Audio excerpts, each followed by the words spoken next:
나이는 숫자에 불과하다. 이 말 많이 들어보셨죠? 하지만 실제로 70대가 되어서도 멋있게 사는 사람과 그렇지 않은 사람의 차이는 분명합니다.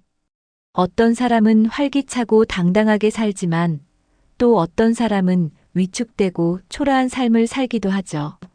그렇다면 멋있는 70대는 어떤 특징을 가지고 있을까요? 오늘은 세월이 흘러도 빛나는 사람들의 비결을 알아보겠습니다. 1. 외모보다 중요한 자기 관리. 건강을 최우선으로 여긴다. 멋있는 70대는 건강을 최고의 자산으로 여깁니다. 나이가 들수록 자연스럽게 건강이 떨어지지만 평소의 관리 습관이 노후의 삶을 결정하죠. 규칙적인 운동, 균형 잡힌 식사, 꾸준한 건강 검진을 통해 몸을 철저히 관리합니다. 그 결과 단순히 오래 사는 것이 아니라 활력 넘치는 삶을 이어갈 수 있습니다. 세련된 스타일을 유지한다. 나이가 들었다고 해서 아무 옷이나 걸치는 것은 멋진 70대의 모습이 아닙니다.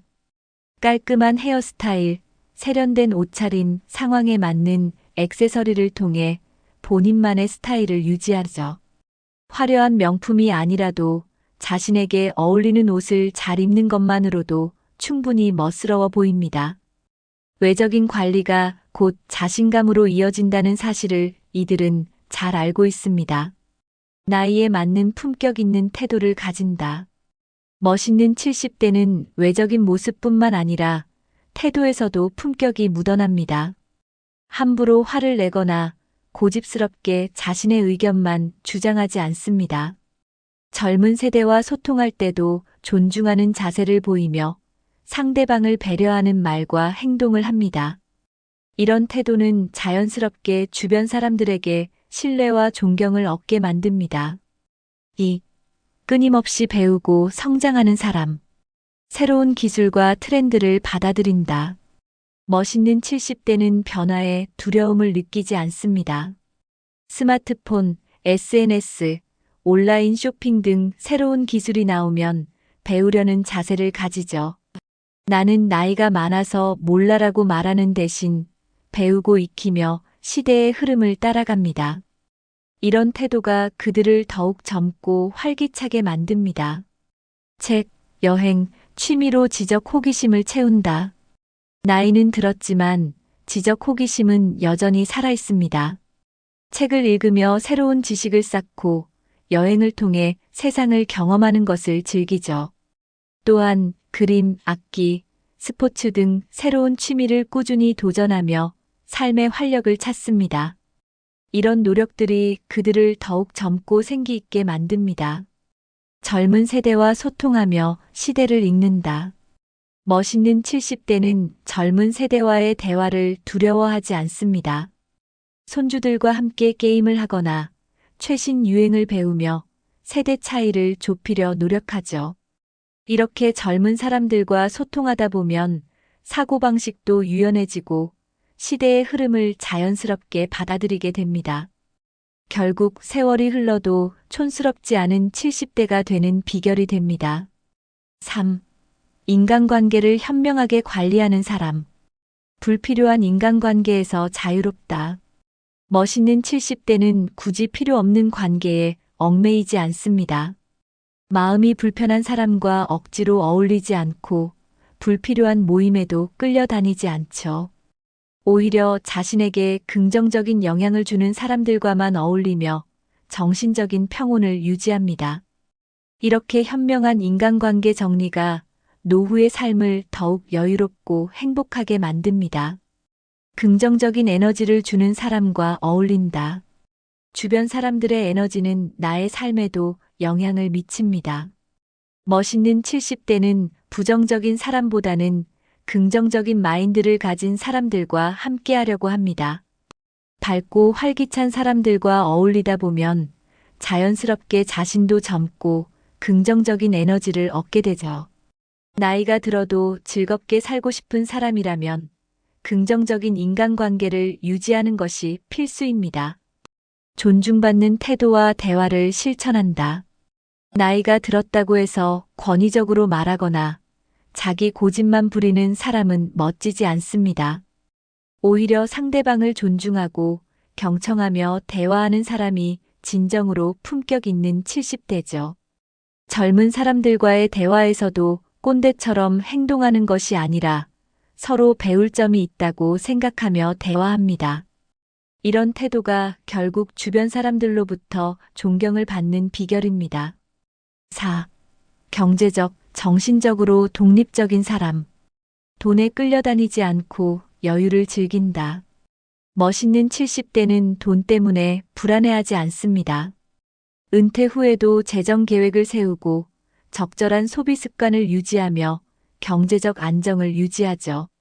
무리하게 돈을 아끼기보다 자신이 원하는 삶을 위해 현명하게 돈을 씁니다. 이러한 경제적 여유가 노후의 품격을 결정하는 중요한 요소입니다. 자녀에게 의존하지 않고 자신의 삶을 산다. 자녀에게 기대며 살아가는 것이 아니라 독립적인 삶을 유지하는 것이 멋진 70대의 특징입니다. 물론 가족은 소중하지만 본인의 삶을 먼저 존중하는 태도가 필요하죠. 취미 생활, 친구들과의 모임, 자기만의 시간을 즐기며 주체적으로 살아갑니다. 이런 태도가 오히려 자녀와의 관계도 더 건강하게 만들어줍니다. 위기를 기회로 만드는 긍정적인 마인드를 가진다. 멋있는 70대는 인생에서 어려운 순간이 와도 쉽게 무너지지 않습니다. 인생의 굴곡을 경험한 만큼 위기를 기회로 바꾸는 법을 알고 있죠. 실패나 변화에 좌절하기보다 긍정적인 시각으로 새로운 길을 찾아갑니다. 이런 태도가 결국 더 멋진 노후를 만들어줍니다. 5. 삶을 즐길 줄 아는 태도. 나이에 상관없이 꿈과 목표가 있다. 멋있는 70대는 단순히 하루하루를 보내지 않습니다. 나이가 들어도 목표를 세우고 도전하며 앞으로 나아가죠. 이제 와서 뭘 해? 라는 생각 대신 새로운 취미를 배우거나 작은 목표를 정해 삶의 의미를 찾아갑니다. 이렇게 목표를 가진 사람은 자연스럽게 활력이 넘치고 언제나 젊어 보입니다. 유머와 여유로 매력을 더한다. 멋있는 사람들에게는 공통적으로 여유와 유머 감각이 있습니다. 작은 일에도 심각해지기보다는 가볍게 넘길 줄 알고 스스로도 웃음을 잃지 않죠. 주변 사람들에게 긍정적인 에너지를 주는 이들은 어디에서든 환영받습니다. 나이가 들어도 유머 감각을 잃지 않는 것이야말로 진짜 멋진 사람이 되는 비결입니다. 삶을 사랑하고 감사할 줄 안다. 멋진 70대는 현재의 삶을 긍정적으로 바라봅니다. 과거에 대한 후회보다는 지금의 순간에 집중하며 감사하는 태도를 가집니다. 작은 것에도 만족하고 주변 사람들과 좋은 시간을 보내는 것만으로도 행복을 느끼죠. 이런 태도를 가진 사람은 자연스럽게 밝고 매력적인 에너지를 풍기게 됩니다. 멋있는 70대는 그냥 만들어지는 것이 아닙니다. 오랜 세월 동안 자기 자신을 가꾸고 긍정적인 태도를 유지해온 결과이죠. 건강관리, 배움, 인간관계, 경제적 독립, 그리고 삶을 즐기는 태도까지 지금부터라도 실천한다면 누구나 멋진 노후를 보낼 수 있습니다. 이 영상이 도움되셨다면 구독과 좋아요 꼭 눌러주세요.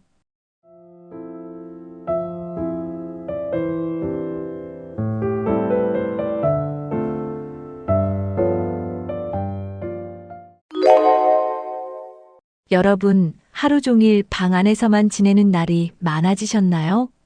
사실 70대가 되면 나갈 일도 줄고 움직이기도 귀찮아지죠. 그냥 앉아서 쉬면 되지, 뭐 문제 있어? 라고 생각하실 수도 있습니다. 하지만 이 습관 생각보다 훨씬 무섭습니다. 몸이 안 좋아지는 건 기본이고 마음까지 무기력해질 수 있습니다. 앉아만 있는 시간이 길어질수록 몸은 점점 굳고 약해집니다. 기운이 없어서 안 움직이는 게 아니라 안 움직여서 기운이 없어지는 거죠. 뇌도 심장도 근육도 모두 가만히 있으면 점점 기능이 떨어집니다. 더 무서운 건 이렇게 지내다 보면 우울감도 쉽게 찾아온다는 겁니다. 오늘 영상에서는 70대가 방 안에만 앉아 있으면 안 되는 이유 6가지를 하나씩 짚어보겠습니다. 단순히 운동하라는 말이 아닙니다. 왜 움직여야 하고 어떻게 조금씩 실천할 수 있을지 이야기 나눠볼게요. 듣고 나면 내가 요즘 왜 이렇게 처졌는지 그 이유가 분명해질 겁니다. 작은 변화 하나가 건강을 지키는 큰 열쇠가 될 수 있습니다. 지금부터 천천히 함께 살펴보시죠. 나이가 들수록 근육은 자연스럽게 줄어듭니다. 특히 하체 근육은 움직이지 않으면 눈에 띄게 빠르게 약해집니다. 하루 종일 앉아만 있으면 다리 근육이 거의 쓰이지 않게 됩니다. 계단 오르기, 앉았다 일어나기조차 힘들어지는 건 그 때문입니다. 다리 힘이 약해지면 움직이는 게 더 힘들어지고 결국 더 앉아있게 되는 악순환이 시작됩니다. 앉아서 TV를 보거나 낮잠 자는 시간이 길어질수록 하체 근육은 점점 기능을 잃어갑니다. 특히 허벅지 근육이 줄어들면 균형을 잡는 능력도 떨어집니다. 평소보다 조금만 무리해도 넘어질 확률이 커지는 이유죠. 움직이지 않으면 하루하루 근육이 빠진다는 걸 꼭 기억하셔야 합니다. 아주 가볍게라도 걷고 일어서고 몸을 움직이는 게 중요합니다. 처음엔 힘들지만 하루 한 번이라도 반복하면 근육은 다시 반응합니다. 움직이지 않는 것만큼 몸을 망가뜨리는 습관은 없습니다. 오늘 하루 방 안이라도 한 번씩 다리를 펴고 일어나 보세요. 나이가 들면서 가장 무서운 사고 중 하나가 넘어지는 사고입니다. 단순히 살짝 넘어졌을 뿐인데 고관절이 부러지는 경우가 많습니다. 그 이유는 바로 근육과 뼈가 약해졌기 때문입니다. 특히 하체 근육이 약하면 균형을 잡기 어려워집니다. 문턱이나 욕실에서도 쉽게 넘어질 수 있는 거죠. 평소에 잘 걷던 분도 한 번 낙상 이후로 기력이 급격히 떨어집니다. 누워있는 시간이 길어지면 근육은 더 빠르게 사라집니다. 한 번 넘어지면 다시 걷기까지 몇 달이 걸리기도 합니다. 어떤 분은 낙상 이후로 외출 자체를 무서워하게 되죠. 결국 움직이지 않았던 게 넘어지는 원인이 되는 겁니다. 그래서 나이가 들수록 더 자주, 더 의도적으로 몸을 움직여야 합니다. 방 안에서라도 하루 한두 번은 균형 잡는 연습을 해보세요. 발 뒤꿈치 들기, 무릎 굽혔다 펴기 같은 간단한 동작만으로도 효과가 있습니다. 근육이 있는 사람은 넘어진다 해도 더 쉽게 회복할 수 있습니다. 넘어지지 않기 위해선 매일 조금씩 움직이는 습관이 꼭 필요합니다. 몸이 힘들면 마음도 함께 무너지는 걸 느끼셨을 겁니다. 예전엔 가뿐하던 일들이 점점 힘들게 느껴지면 내가 왜 이렇게 됐지? 라는 생각이 자주 들죠. 그 시작은 대부분 근육이 약해지는 데서 출발합니다. 근육이 줄어들면 일상생활이 하나씩 불편해집니다. 청소, 설거지, 외출, 산책 다 귀찮고 힘들어지죠. 그러다 보면 누워있는 시간이 늘고 움직임은 더 줄어듭니다. 자신감도 떨어지고 말수도 줄어들게 됩니다. 결국 몸의 변화가 마음까지 어둡게 만드는 겁니다. 근육은 단지 힘을 내는 게 아니라 나의 자존감과도 연결되어 있습니다. 내가 직접 할 수 있는 일이 많을수록 마음도 활기차집니다. 나 아직 이것도 할 수 있어라는 생각이 가장 큰 힘이 됩니다. 그 힘을 지켜주는 게 바로 매일 조금씩 움직이는 생활입니다. 기운이 없을 때일수록 더 움직여야 다시 살아납니다. 근육을 지키는 건 몸뿐 아니라 내 삶의 자존감까지 지켜주는 일입니다. 사람의 몸은 움직일수록 혈액이 잘 흐릅니다. 반대로 가만히 앉아 있으면 피가 천천히 돌게 됩니다. 특히 다리 쪽은 혈액이 아래로 쏠려서 정체되기 쉬워요. 그래서 오래 앉아 있으면 다리가 붓고 저린 이유가 바로 그겁니다. 혈류가 느려지면 손발이 차고 저린 증상이 자주 나타납니다. 심장도 피를 밀어 올리기 위해 더 많이 일을 해야 하죠. 결과적으로 혈관의 부담이 커지고 각종 혈관 질환 위험도 올라갑니다. 고혈압이나 심근경색도 혈액순환과 깊은 관련이 있습니다. 특히 고령일수록 혈관이 탄력을 잃기 때문에 더 위험해집니다. 그래서 움직이지 않는 생활은 혈관 건강에도 좋지 않은 영향을 줍니다. 간단한 스트레칭만으로도 혈액 흐름은 크게 개선될 수 있습니다. 팔을 위로 올리고 천천히 내리는 것만 해도 도움이 됩니다. 발목을 좌우로 돌리는 동작도 혈액순환에 효과적입니다. 매일 조금씩 움직여주면 혈관이 건강해지고 피도 잘 돕니다. 결국 꾸준한 움직임은 혈액순환을 돕는 가장 쉬운 방법입니다. 다리가 자주 붓는다면 혈액순환이 원활하지 않다는 신호일 수 있습니다. 특히 오래 앉아 있는 생활을 하는 분들에게 이런 증상이 자주 나타납니다. 다리뿐만 아니라 손저림, 목 당김도 같은 이유에서 발생하죠. 혈액이 몸 구석구석까지 잘 돌지 않으면 말초신경이 영향을 받습니다. 결국 뇌로 가는 혈류도 줄어들 수 있습니다. 뇌는 혈액이 끊기면 바로 기능이 떨어지는 민감한 기관입니다. 가벼운 어지럼증부터 시작해 기억력 저하나 집중력 감소로도 이어질 수 있습니다. 심하면 뇌경색 같은 큰 질환으로 발전할 수도 있습니다. 걷지 않고 계속 앉아만 있으면 뇌 건강도 위험해질 수 있습니다. 혈액이 뇌에 원활하게 공급돼야 인지 기능이 유지됩니다. 그래서 중장년층일수록 더욱 자주 가볍게라도 몸을 움직여야 합니다. 하루에 몇 번만 일어나 스트레칭을 해주는 것만으로도 큰 도움이 됩니다. 혈액순환이 좋아지면 몸의 이상 신호도 줄어들게 됩니다. 머리가 맑아지고 피로도 덜 느껴지는 효과도 있습니다. 결국 앉아만 있는 생활은 혈관 질환뿐 아니라 뇌 건강까지 위협할 수 있습니다.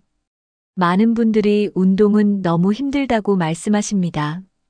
하지만 꼭 땀을 흘리는 운동만이 도움이 되는 건 아닙니다. 가벼운 움직임만으로도 혈액순환을 충분히 도울 수 있습니다. 방 안에서 제자리 걷기를 몇 분만 해도 혈류가 훨씬 좋아집니다. 의자에 앉은 상태에서 다리를 쭉 펴는 동작도 효과적이에요. 팔을 머리 위로 올렸다가 내리는 것만 반복해도 심장 박동이 조금씩 빨라집니다. 몸이 따뜻해지는 걸 느끼면 피가 돌고 있다는 증거입니다. 움직이면서 동시에 숨도 깊게 쉬어보면 순환에 더 도움이 됩니다.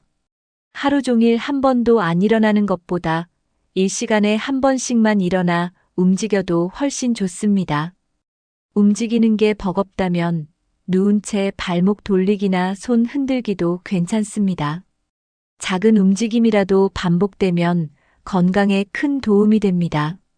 특히 혈관이 약해지는 노년기엔 이런 작은 실천이 아주 중요합니다. 거창한 운동보다 꾸준한 생활 습관이 건강을 지킵니다. 이 정도로 무슨 효과가 있겠어? 싶어도 해보면 몸이 먼저 반응합니다. 그래서 매일 조금씩 움직이는 것이야말로 건강을 지키는 첫걸음입니다. 사람의 뇌는 움직일 때 더 활발하게 작동합니다. 몸을 쓰면 그만큼 뇌도 같이 깨어나는 원리입니다. 반대로 앉아서 가만히 있는 시간이 많아지면 뇌도 점점 둔해집니다. 특히 반복되는 생활은 뇌를 자극하지 못해 기능이 떨어지기 쉽습니다. 어제와 똑같은 오늘 자극 없는 일상이 뇌를 무기력하게 만드는 거죠. 70대 이상이 되면 자연스럽게 활동이 줄고 뇌 사용도 줄어듭니다. 그런 생활이 계속되면 기억력이나 판단력이 조금씩 떨어집니다. 단순히 나이가 들어서가 아니라 뇌를 쓰지 않기 때문에 생기는 현상입니다.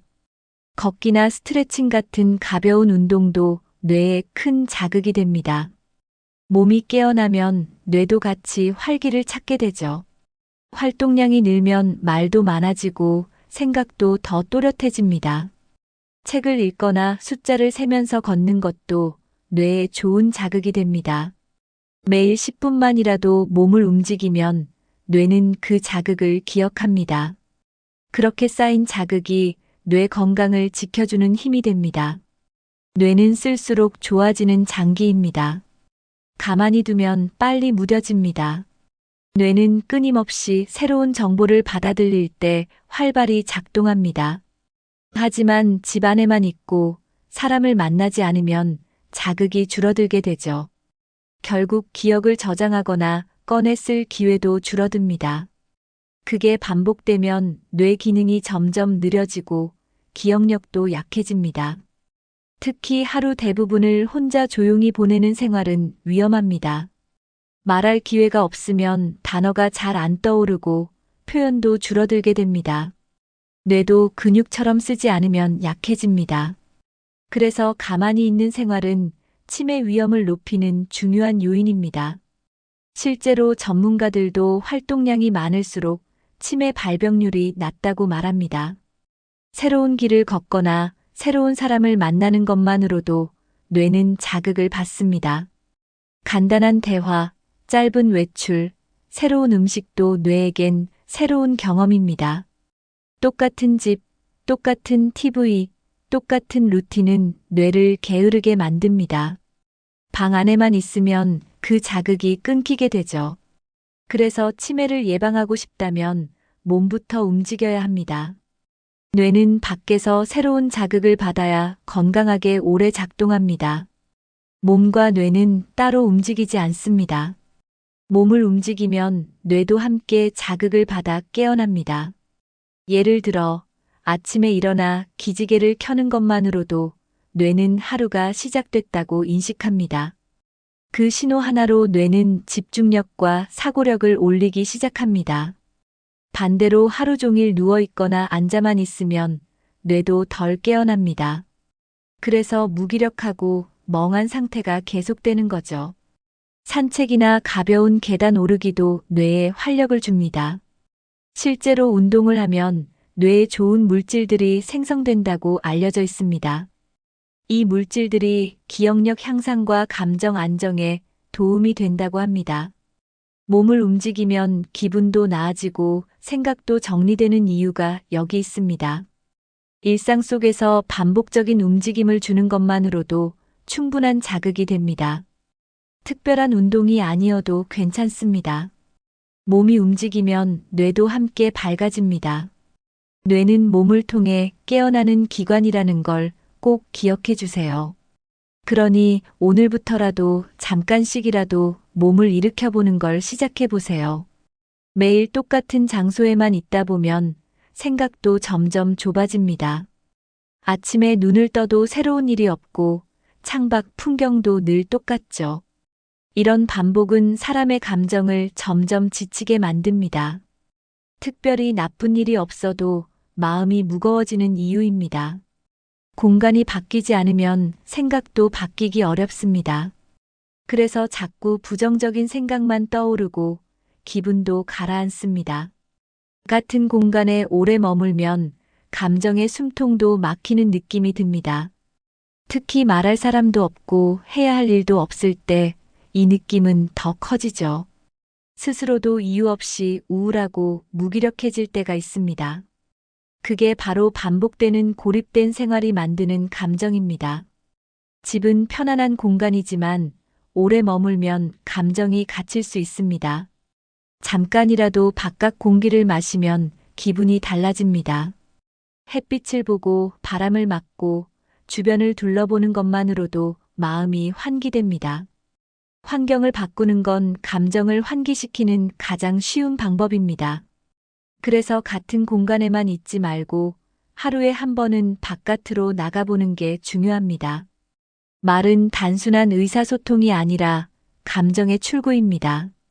그런데 하루 종일 말 한마디 하지 않으면 감정이 안으로만 쌓입니다.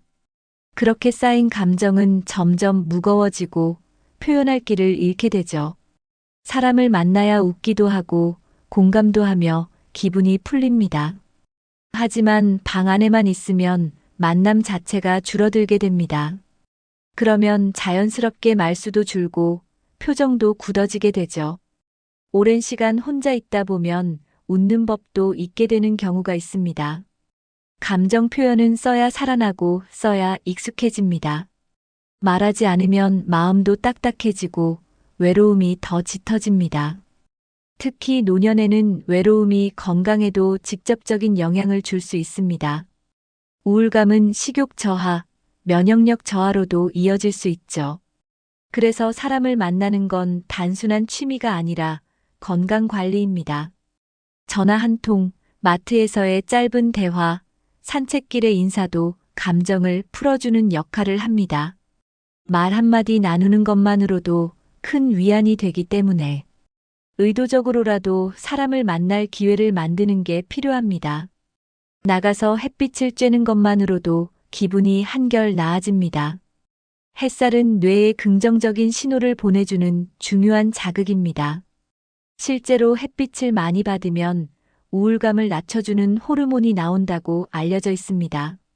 그래서 방 안에만 있는 생활은 더 쉽게 우울감을 키우는 환경이 됩니다.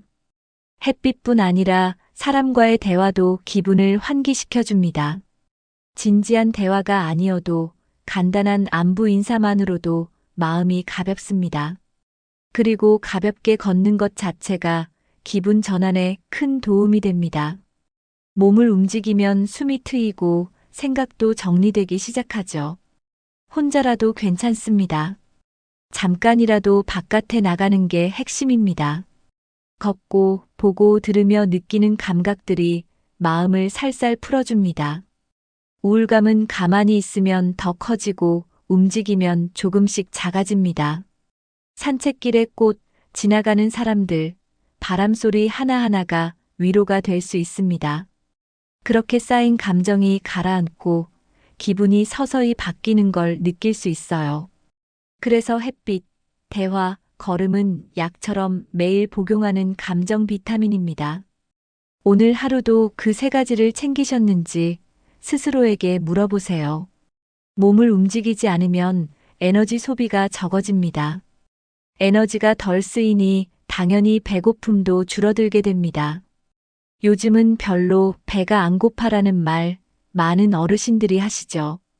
그 이유는 대부분 활동량 부족에서 비롯됩니다. 식욕은 단순한 욕구가 아니라 몸 상태를 알려주는 중요한 신호입니다. 그런데 움직임이 줄어들면 이 신호가 약해지게 됩니다. 결과적으로 밥맛이 없어지고 끼니를 거르게 되는 일이 생깁니다. 하루 이틀은 괜찮지만 이게 습관이 되면 건강에 치명적입니다. 음식을 적게 먹으면 단백질, 비타민 같은 영양소도 함께 줄어듭니다. 그래서 근육이 빠지고 면역력도 약해지죠. 먹는 양이 줄어드는 게 나이 탓만은 아니라는 걸 기억해야 합니다. 몸이 움직여야 배도 고파지고 식사도 맛있어집니다. 그래서 가볍게라도 걷고 나면 뭔가 먹고 싶다는 생각이 들게 되는 겁니다. 움직임과 식욕은 서로 깊게 연결되어 있습니다. 그래서 움직이지 않으면 식욕도 함께 사라지게 됩니다. 식사량이 줄면 몸에 필요한 영양이 부족해집니다. 특히 단백질이 부족하면 근육이 더 빠르게 줄어듭니다. 단백질은 근육뿐 아니라 면역세포를 만드는데도 꼭 필요하죠. 음식으로 보충이 되지 않으면 몸이 점점 약해집니다. 감기에 잘 걸리고 작은 병에도 회복이 늦어집니다. 치유력이 떨어지면서 통증도 오래가고 피로도 쉽게 느껴집니다. 결국 먹는 양이 줄면 몸 전체가 무너지기 시작하는 겁니다. 나이가 들수록 잘 먹는 것이 곧 잘 사는 것입니다. 무조건 많이 먹으라는 게 아니라 필요한 만큼 꼭 챙겨 먹어야 한다는 겁니다. 특히 단백질, 비타민, 수분은 나이가 들수록 더 신경 써야 합니다. 식사를 거르면 간식이라도 건강한 걸 챙기는 노력이 필요합니다. 물 한 잔, 두유 한 잔, 삶은 계란 하나도 좋은 보충이 됩니다. 작게라도 자주 먹는 습관을 들이면 몸이 훨씬 안정됩니다. 영양은 약으로 채우는 것이 아니라 음식으로 지키는 것이 더 효과적입니다. 그래서 움직이고 먹고 다시 움직이는 순환이 꼭 필요합니다. 바깥에 나가서 걷거나 햇빛을 쬐면 몸이 깨어납니다. 그러면 자연스럽게 배도 고파지고 밥맛도 살아나죠. 신선한 공기와 새로운 풍경은 뇌에도 자극을 주고 기분도 좋게 만듭니다. 기분이 좋아지면 음식도 더 맛있게 느껴집니다. 가만히 누워만 있으면 입맛도 같이 눌려버리죠. 그래서 산책 후 먹는 밥 한 끼가 훨씬 더 꿀맛입니다. 외출은 단순한 운동이 아니라 식욕을 깨우는 좋은 자극입니다. 마트에 들러 반찬 하나 고르는 일도 식사에 대한 기대감을 만들어줍니다. 음식 냄새를 맡는 것만으로도 소화효소가 분비되기 시작합니다. 이처럼 외부 활동은 식욕을 되살리는데 효과가 큽니다. 사람을 만나 수다를 떨다 보면 같이 뭐라도 먹자는 흐름으로 이어지기도 하죠. 이렇게 식사는 삶의 기쁨과도 깊게 연결돼 있습니다. 먹는 즐거움이 사라지면 하루가 더 무의미하게 느껴질 수 있습니다. 그래서 활동은 식욕을 깨우고 식욕은 다시 활력을 채워주는 선순환을 만듭니다. 오늘 하루 잠깐이라도 걸은 후 밥 한 숟갈을 더 맛있게 드셔보세요. 나이가 들수록 규칙적인 생활이 더 중요해집니다. 하지만 방 안에서만 지내는 생활은 루틴이 쉽게 무너집니다. 정해진 시간이 없으니 일어나는 시간도 자는 시간도 들쭉날쭉하게 되죠.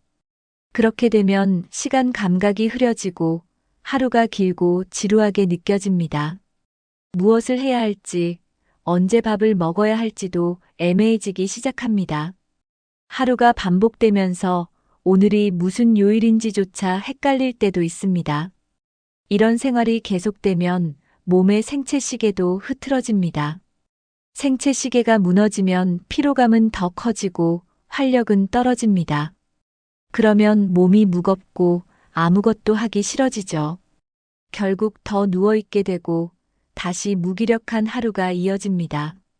이런 악순환은 쉽게 끊기지 않습니다. 하지만 작은 루틴만으로도 생활에 질서가 생깁니다. 예를 들어 아침에 정해진 시간에 일어나 가볍게 몸을 움직여 보세요. 그 다음 정해진 시간에 식사하고 한 번이라도 바깥을 나가보는 거죠. 이처럼 단순한 루틴만으로도 하루가 한결 명확하게 정리됩니다. 햇빛을 못 보면 몸은 낮인지 밤인지 구분을 잘 못합니다. 방 안에서만 지내면 자연광을 제대로 받지 못하게 되죠. 그러다 보면 점점 밤에 잠이 안 오고 낮에 졸음이 몰려옵니다. 이게 반복되면 밤낮이 완전히 뒤바뀐 생활이 됩니다. 밤 늦게까지 깨어 있다 보면 식사 시간도 뒤로 밀리게 되고 늦게 자면 아침도 자연스럽게 늦게 시작됩니다. 이런 흐름이 몸에 쌓이면 피로가 쉽게 풀리지 않게 됩니다. 면역력도 떨어지고 우울감도 더 커질 수 있습니다. 사람은 빛을 기준으로 하루를 인식하게 되어 있기 때문에 낮에는 햇빛을 꼭 쬐고 밤에는 조명을 어둡게 해야 숙면에 도움이 됩니다. 방 안에서 커튼을 치고 생활하면 이 흐름이 깨질 수밖에 없습니다. 그래서 낮에는 가능하면 바깥으로 나가 햇빛을 쬐는 것이 중요합니다. 햇빛은 몸의 시계를 다시 맞춰주는 역할을 해줍니다. 그렇게 낮에 밝고 활기차게 보내야 밤에 깊고 편안하게 잘 수 있습니다. 결국 밤낮이 바뀌는 걸 막기 위해서라도 낮에는 반드시 움직여야 합니다. 밖에 나가서 걸으면 몸이 깨어납니다. 하루 중 그 시간 하나만으로도 리듬이 생기기 시작하죠. 예를 들어 아침 산책을 정해진 시간에 하면 그 시간대가 고정됩니다. 그러면 자연스럽게 아침 식사와 낮 활동도 함께 정돈됩니다. 하루를 움직이는 중심점이 생기는 셈이죠. 그렇게 하루가 정리되면 무기력감도 줄어들게 됩니다. 몸이 움직이니까 식욕도 생기고 대화할 힘도 생깁니다. 산책 중에 만나는 사람들과의 짧은 인사도 활력을 더해줍니다. 마을길, 아파트 단지, 공원 등 어디든 좋습니다. 중요한 건 그 장소보다 나만의 활동 루틴이 생기는 겁니다. 외출 시간이 정해지면 준비도 하게 되고 자연스레 옷도 챙겨 입게 됩니다. 그렇게 하나씩 준비하고 나가면 몸도 마음도 활기차집니다. 밖에 나가 햇빛 받고 바람 맞고 걸으면 머릿속까지 맑아집니다. 그 하루는 그냥 흘러간 하루가 아니라 살아낸 하루가 됩니다. 외출 하나로 하루의 중심이 잡히고 내 삶의 흐름도 살아나기 시작합니다. 여러분, 오늘 이야기 어떻게 들으셨나요? 70대가 되어 방 안에서 조용히 쉬는 것도 좋지만 그 시간이 길어지면 몸도 마음도 빠르게 무너질 수 있습니다. 가만히 있는 습관이 근육을 약하게 만들고 기운을 빼앗고 결국 생각까지 어둡게 만들 수 있다는 점 꼭 기억해 주세요. 움직이지 않으면 건강은 조용히 무너지기 시작합니다. 하지만 반대로 하루에 단 몇 분이라도 움직이면 몸이 깨어나고 기분이 살아나고 하루가 다시 리듬을 찾기 시작합니다. 밖에 나가 햇빛을 쬐고 사람과 이야기하고 밥 한 끼 맛있게 먹는 것. 이 모든 게 건강을 되찾는 가장 쉬운 비법이 됩니다. 오늘부터 꼭 하루 한 번 자리에서 일어나기부터 실천해 보세요. 제자리 걷기, 창문 열고 기지개 켜기, 마트 다녀오기, 어떤 방법이든 괜찮습니다. 중요한 건 가만히 있지 않는 것입니다. 여러분, 혹시 오늘 하루는 대부분을 앉아 계셨나요? 지금 이 영상을 보고 계시다면 바로 그 자리에서 일어나 한번 몸을 쭉 펴보세요. 그 작은 움직임이 내일의 활력을 만듭니다. 오늘 이야기 중에서 가장 공감되었던 부분은 어떤 것이었나요? 여러분의 생각, 경험 또는 실천하고 있는 습관이 있다면 댓글로 함께 나눠주세요. 이 영상이 누군가에게 도움이 될 수 있다면 좋아요와 구독, 주변 분들과의 공유도 꼭 부탁드립니다.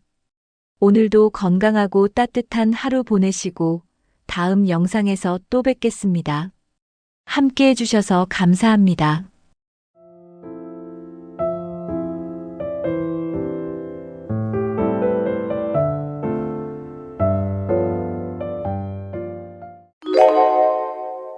노년기 최고의 복은 무엇일까요?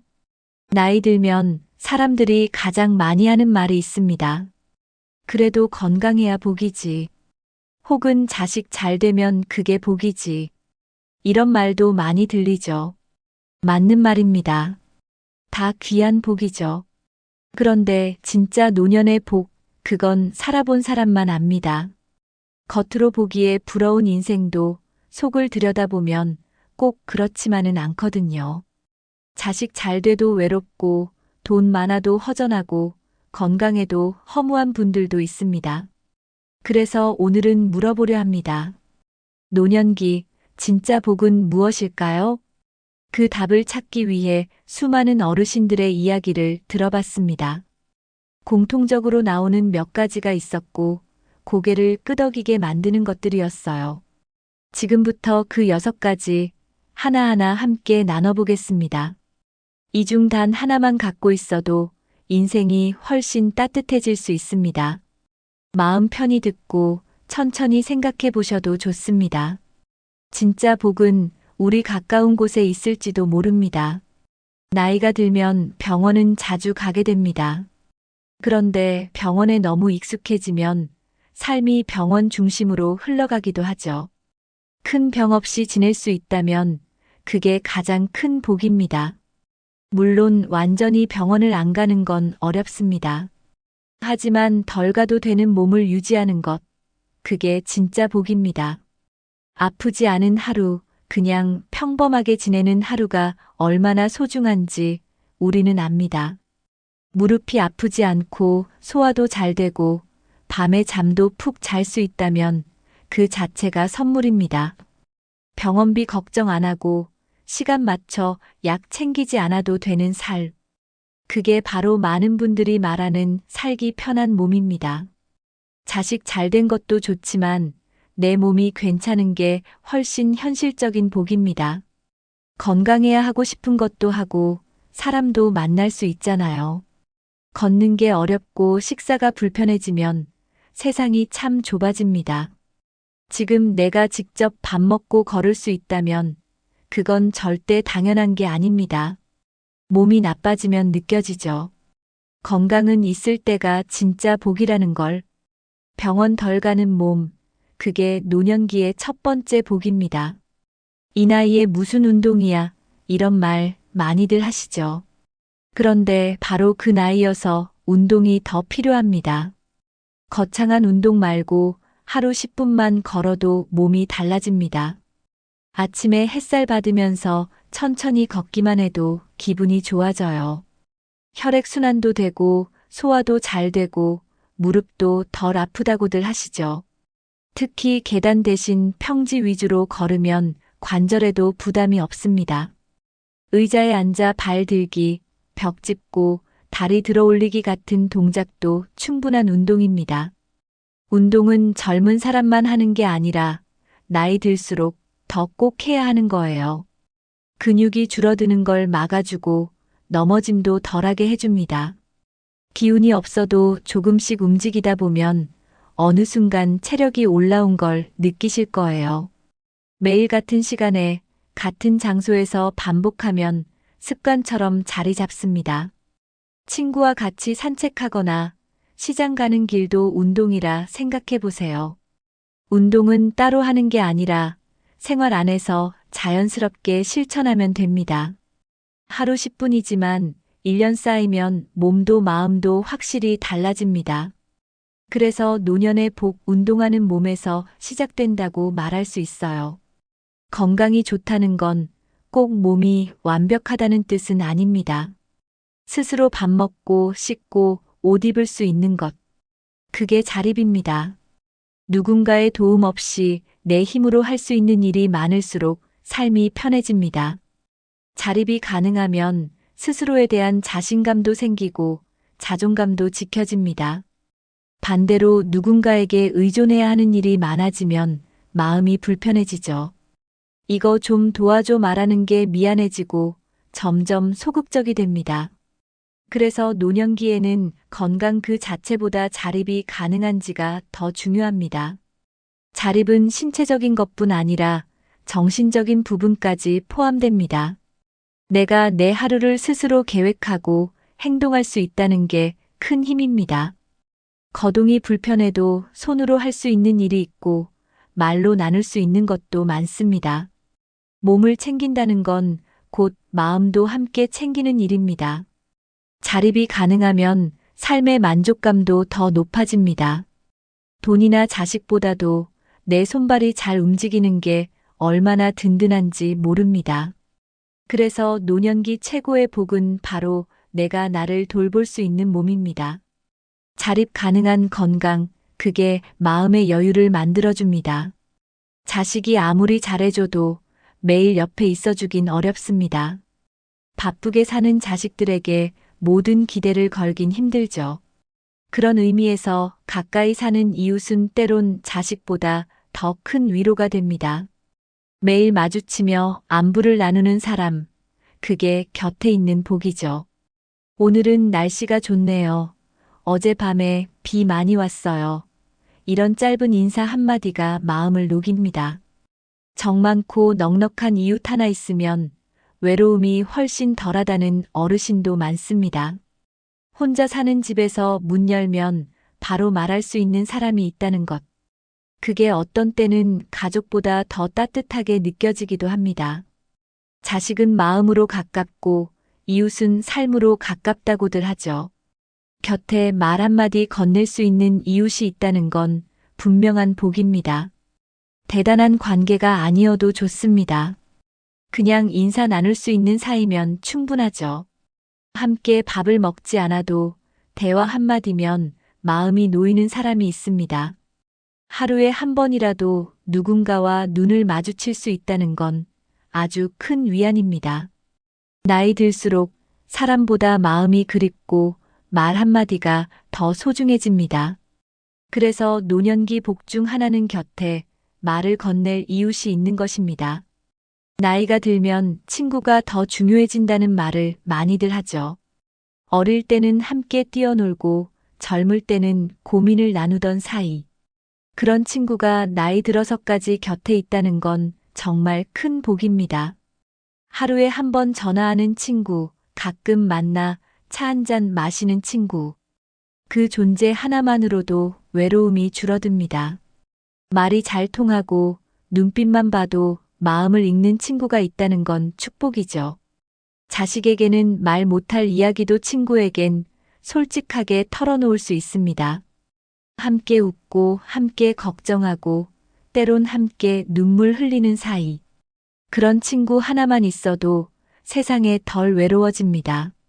바쁘지 않게, 급하지 않게, 그냥 안부 한마디로 이어지는 관계가 진짜 깊은 친구입니다. 젊을 땐 친구가 많았지만 나이 들면 결국 곁에 남는 사람은 몇 안 되죠. 중요한 건 숫자가 아니라 진심으로 통하는 친구가 한 사람이라도 있는가입니다. 매일 안부를 나눌 수 있는 친구, 그건 마음의 건강입니다. 관계는 나이 들어도 새로 만들 수 있습니다. 친구 하나, 마음 하나 나눌 수 있는 사람. 그게 노년의 진짜 복입니다. 요즘 혼자 지내는 어르신들이 참 많습니다. 하지만 혼자라고 해서 꼭 외로운 건 아닙니다. 외로움은 사람 수보다 마음이 닿는 관계가 있느냐 없느냐에 달려있죠.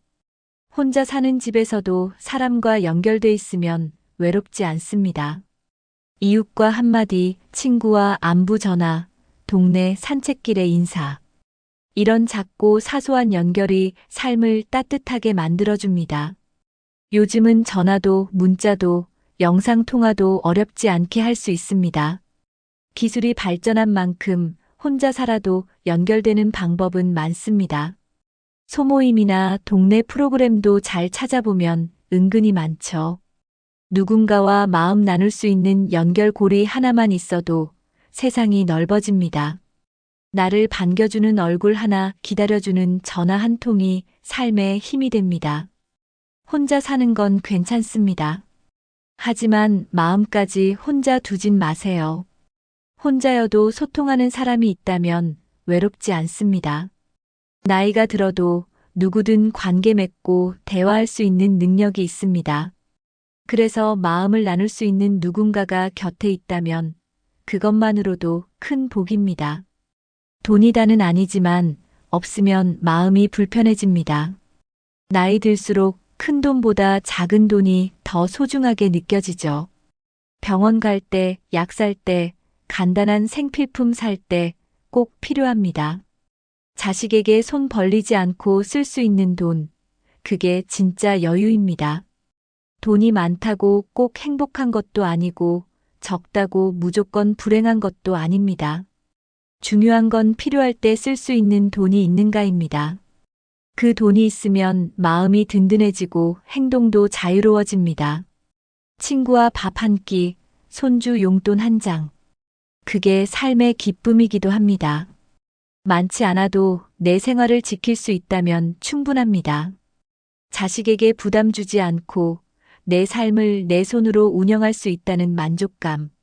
결국 노년기엔 돈의 액수보다도 쓸 수 있는 자유가 더 중요합니다. 그래서 욕심 없이 내게 필요한 만큼만 갖고 있는 게 지혜입니다. 없는 걱정보다 있는 감사에 집중하면 마음이 더 편해집니다. 돈이 많아도 불안한 사람 있고 적어도 평온한 사람 있습니다. 결국 돈의 복은 적당히 있고 잘 쓸 줄 아는 마음에 달려 있습니다.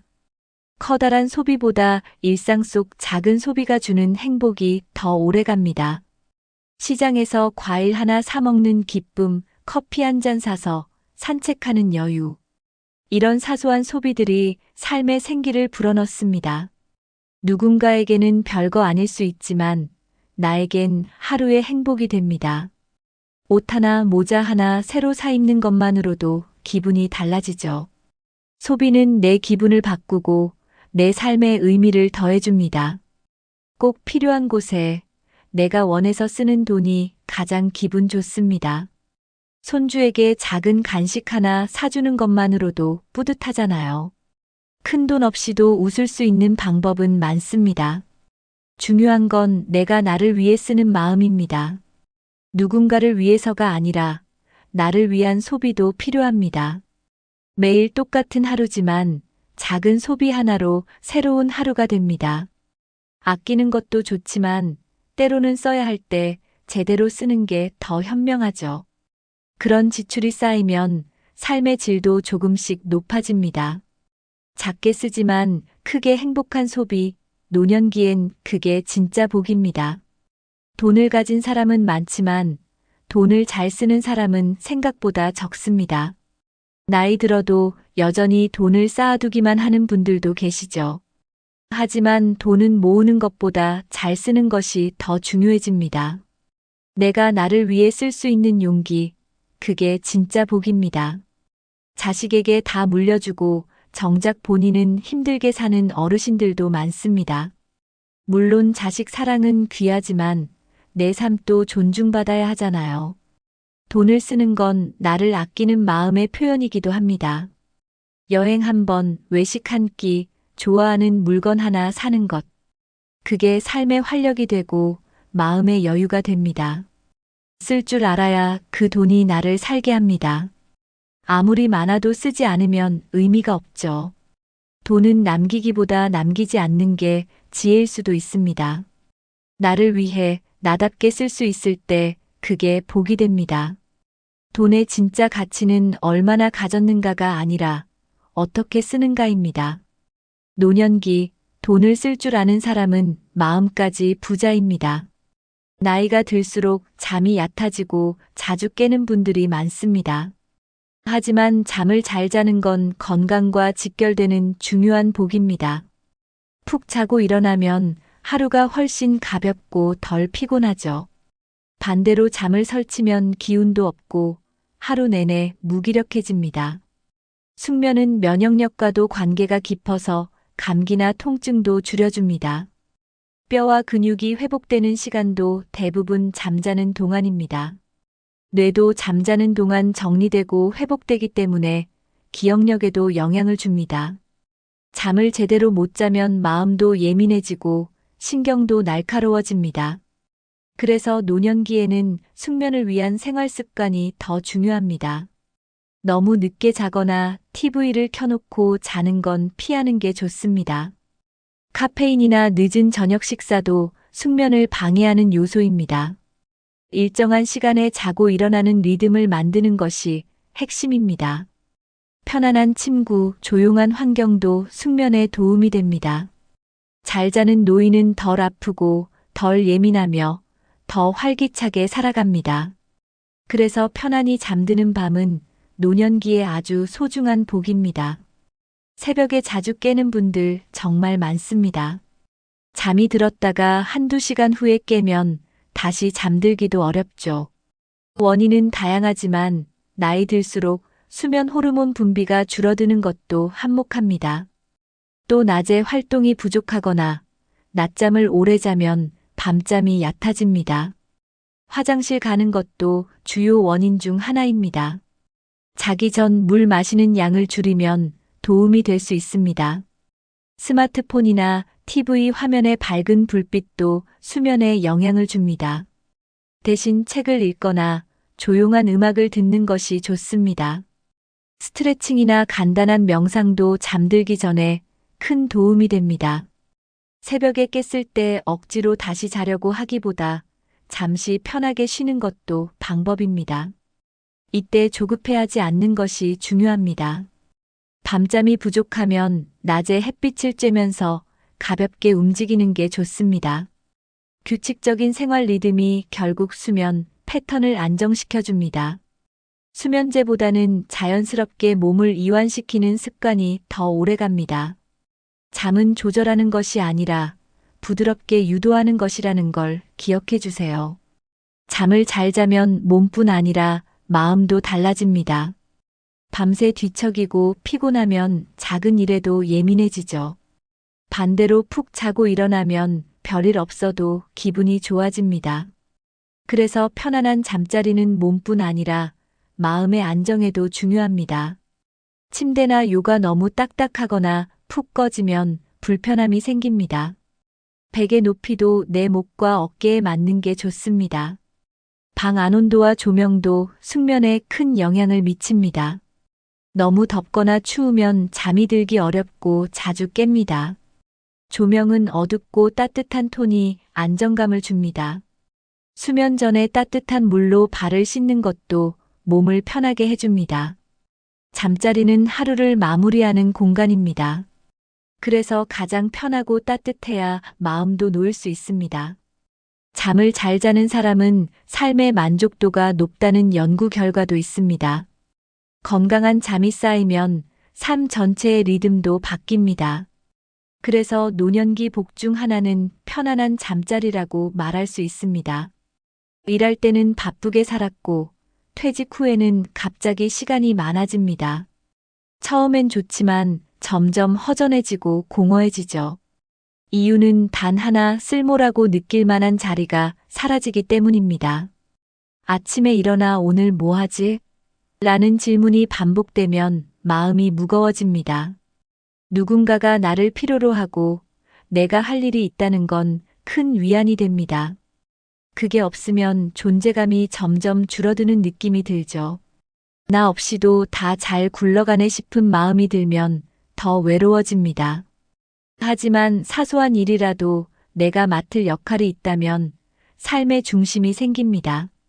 설거지를 맡아도 좋고 쓰레기 분리수거를 도맡아도 좋습니다. 집안에서도 내가 꼭 필요한 사람이란 걸 느끼게 해주는 일이 필요합니다. 자식이 말 한마디라도 아버지 이거 좀 도와주세요 하면 힘이 납니다. 작은 역할 하나가 하루를 의미 있게 만들어줍니다. 쓸모는 직업이 아니라 관계와 일상 속에서 만들어지는 겁니다. 내가 있는 자리에 누군가 웃고 내가 하는 일로 도움을 받는다면 그게 존재감입니다. 그래서 노년기 복 중 하나는 내가 쓸모 있는 사람이라는 자부심입니다. 몸을 움직이게 하는 건 체력보다 마음입니다. 아침에 눈을 떴을 때 나를 기다리는 일이 있다는 것. 그게 얼마나 큰 복인지 모릅니다. 동네 복지관 봉사활동, 경로당 일손 돕기, 그것만으로도 삶이 달라집니다. 누군가에게 따뜻한 밥 한 끼를 차려주는 일도 큰 의미가 됩니다. 텃밭 가꾸기도 내 손으로 키운 작물에서 뿌듯함을 느낄 수 있습니다. 작은 상추 한 장이 나를 움직이게 하고 삶의 생기를 불어넣죠. 손주 돌보기는 체력적으로 힘들지만 마음은 더없이 따뜻해지는 일입니다. 아이를 안고 있는 그 순간만큼은 내가 꼭 필요한 사람이 됩니다. 물론 무리하면 안 되지만 내 역할이 있다는 감각은 삶을 활기차게 합니다. 아버지가 계셔서 든든해요. 할머니 덕분에 아이가 잘 커요. 이런 말 한마디가 노년의 자존감을 지켜줍니다. 누구든 쓸모 있는 존재로 살아갈 수 있습니다. 몸이 불편해도 말 한마디 따뜻하게 건네는 것만으로도 누군가에게 힘이 됩니다. 누군가에게 필요하다는 느낌, 그게 삶의 동력이 됩니다. 그래서 노년기에는 나를 움직이게 하는 이유가 곧 복입니다. 나이가 들면 도움을 받는 입장이 더 많아지는 것 같아 속상할 때가 있습니다. 하지만 여전히 나는 누군가에게 힘이 될 수 있는 사람입니다. 따뜻한 말 한마디, 조언 한마디도 누군가에게는 큰 도움이 됩니다. 선생님 말씀 듣고 용기 났어요. 이런 말 한마디가 오히려 나를 살게 하죠. 주변에서 나를 찾아주는 이유는 아직 내 안에 에너지가 있다는 뜻입니다. 내가 가진 삶의 경험은 젊은 사람들에겐 소중한 자산이 됩니다. 이야기를 나누고 들려주는 것만으로도 누군가에겐 길잡이가 됩니다. 무언가를 주는 사람이 된다는 건 여전히 내가 누군가의 힘이란 증거입니다. 작은 일에도 감사 인사를 듣는 순간 내가 살아있다는 감각이 더 선명해집니다. 누군가에게 도움이 되는 내가 자랑스럽게 느껴집니다. 도움을 주는 일이 거창할 필요는 없습니다. 단지 존재만으로도 위로가 되는 사람이 있거든요. 나 때문에 누군가 웃는다는 생각만으로도 가슴이 따뜻해집니다. 그런 감각이 삶을 살맛나게 만들고 외로움을 이기게 해줍니다. 그래서 노년의 복은 누군가에게 여전히 힘이 되는 나로 남아있다는 겁니다.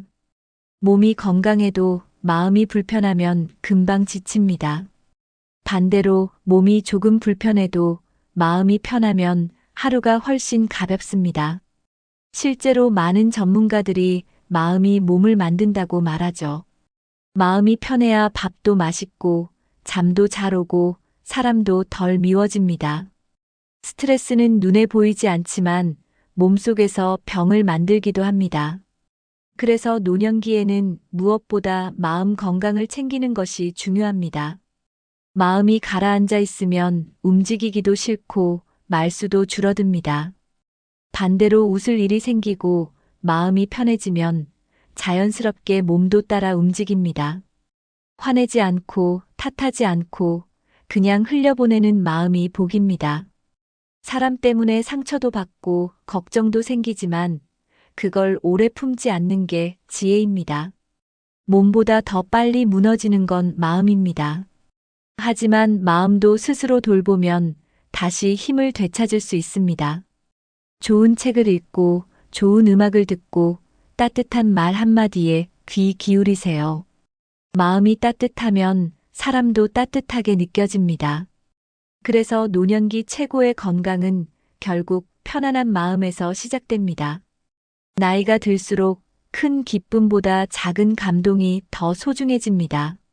창밖에 핀 꽃을 보고 웃을 수 있는 마음, 그게 여유입니다. 손주가 웃는 모습 하나에도 하루가 즐거워집니다. 따뜻한 차 한 잔, 햇살 좋은 날 산책하는 기분. 이런 사소한 순간들이 마음을 채워줍니다. 나이가 든다는 건 그런 소소한 기쁨을 더 잘 느낄 수 있다는 뜻입니다. 세상을 느긋하게 바라보며 그 안에서 감사를 찾는 능력. 바쁘게 살던 시절엔 몰랐던 행복이 이제는 눈에 들어옵니다. 누군가의 친절한 한마디, 지나가는 아이의 인사. 그 작은 것 하나에도 마음이 따뜻해지는 걸 느낄 수 있습니다. 그런 마음이 있는 사람은 얼굴에도 빛이 납니다. 자주 웃는 사람 곁엔 사람도 자연스럽게 모입니다. 눈물보다 웃음이 많은 노년, 그게 진짜 행복 아닐까요? 감동할 줄 아는 마음은 살아있다는 증거입니다. 그래서 작은 것에 웃을 수 있는 마음이 노년의 진짜 복입니다. 젊었을 땐 몸이 자산이었지만 나이 들수록 마음이 자산이 됩니다. 결국 어떤 마음으로 살아가느냐가 삶의 질을 결정하죠. 원망하는 마음은 사람을 지치게 만들고 감사하는 마음은 사람을 살게 만듭니다. 같은 상황인데도 마음에 따라 전혀 다른 삶이 펼쳐집니다. 이만하면 됐지라는 말은 단순한 포기가 아니라 큰 깨달음입니다. 나보다 더 가진 사람을 부러워하면 끝이 없습니다. 하지만 나보다 부족한 상황에서도 웃는 사람을 보면 마음이 고요해집니다. 감사는 돈도 시간이 많이 드는 것도 아닙니다. 지금 있는 것에 고마워하는 마음, 그게 삶을 풍요롭게 만듭니다. 마음이 복인 사람은 늘 따뜻한 말을 하고 얼굴도 부드럽습니다. 그런 사람 옆에 있으면 나도 편안해지죠. 그래서 결국 노년기 최고의 복은 마음이 편한 사람이 되는 겁니다. 누구나 그렇게 늙어가고 그렇게 아름다워질 수 있습니다. 마음 하나 다스리는 것이 인생의 끝자락을 빛나게 만들어줍니다. 오늘 이야기 잘 들으셨나요? 많은 사람들이 노년기 최고의 복하면 돈이나 건강을 먼저 떠올립니다. 물론 그것도 참 중요하지만 정작 살아보면 더 소중한 것들이 있습니다. 스스로 움직일 수 있는 몸, 말 나눌 사람이 있는 일상. 적당히 쓸 수 있는 돈, 편안한 잠자리, 누군가에게 쓸모 있는 존재감. 그리고 무엇보다 원망 대신 감사로 하루를 채우는 따뜻한 마음. 이 6가지가 바로 노년기에 꼭 필요한 진짜 보관일까요? 많지 않아도 크지 않아도 지금 곁에 있는 이 복들을 지켜나가는 게 중요합니다. 누구에게나 이 6가지 중 하나쯤은 분명히 있을 거예요. 그걸 잃지 않고 더 키워가는 삶이 바로 지혜로운 노년이겠죠. 오늘 들으신 6가지 복 중에서 여러분이 가장 공감된 것은 무엇이었나요? 또 지금 내 곁에 있는 소중한 복은 무엇인지 생각해 보셨나요? 댓글로 여러분의 생각을 나눠주시면 다른 시청자분들께도 큰 울림이 될 거예요. 혹시 영상이 마음에 드셨다면 좋아요와 구독, 그리고 주변 분들과의 공유도 부탁드립니다. 여러분의 진짜 복을 응원합니다. 오늘도 따뜻한 하루 되시고 다음 영상에서 또 인사드릴게요. 감사합니다.